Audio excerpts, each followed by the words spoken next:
Philippines to file protest versus China.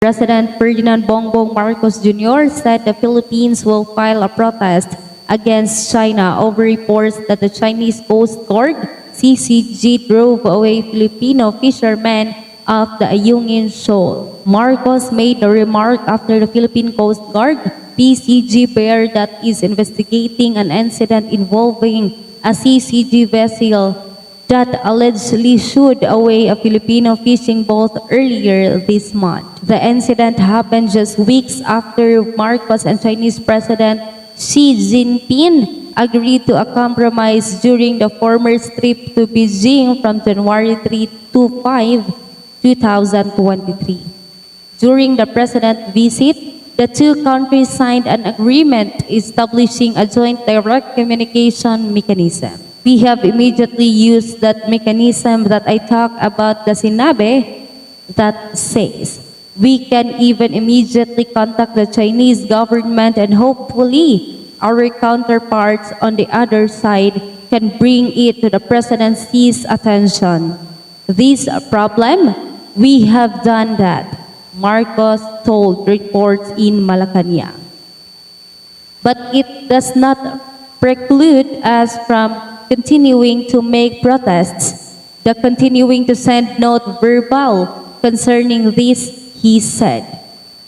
The president added that he hopes that the Philippines and China would soon come up with an agreement that will allow Filipinos to fish in the West Philippine Sea. We haven't come to the compromise yet, and the timing of what we offer to us shadowing.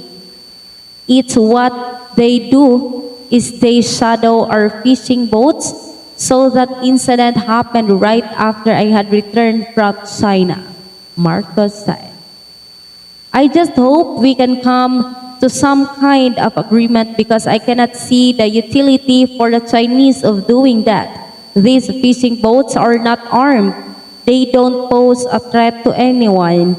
So I think that is something that we can achieve in the near term, he added. Reports indicated that Chinese Coast Guard vessel 5204 and a speedboat drove the Filipino fishermen away from the Ayungin Shoal, which is some 100 nautical miles of Palawan. The shoal is also near Mischief Reef, an area in the West Philippine Sea reportedly occupied by China. Latest incident, Marcos said the actions that are needed are really from the Chinese side, and that is because we do not send Philippine Coast Guard boats into what we considered their waters or international waters. They PCG vessels stay within Philippine waters. Let me clarify what we talk about the presidency. It was very simple. I said we have to raise the level of discourse between the Philippines and China, he added. Presidency puts out an order that we will not do that anymore. We will do something else. I think it will be. I think the chain of command is fairly solid, Marcos said. The Philippines and China have been in a long-standing maritime dispute as Beijing claims almost the entirety of the South China Sea, a portion of which has been renamed West Philippine Sea. The Philippines scored a victory against China in the Permanent Court of Arbitration in The Hague, Netherlands in 2016. The arbitration court declared Beijing's claim over nearly the entire South China Sea as legal. China has refused to acknowledge the ruling and continues to call nearly the entire South China Sea as its own. The Philippines is entitled to exercise sovereign rights, the jurisdiction in the Ayungin Shoal without any intervention from another country, the Department of Foreign Affairs DFA said. The Ayungin Shoal is part of the exclusive economic zone and continental shelf of the Philippines, DFA spokesman Maria Teresa Daza said. Filipino fishermen, she added, are free to exercise their rights and take whatever they are due under Philippine and international law, particularly the 1982 United Nations Convention on the Law of the Sea, and the final of binding 2016 arbitral award.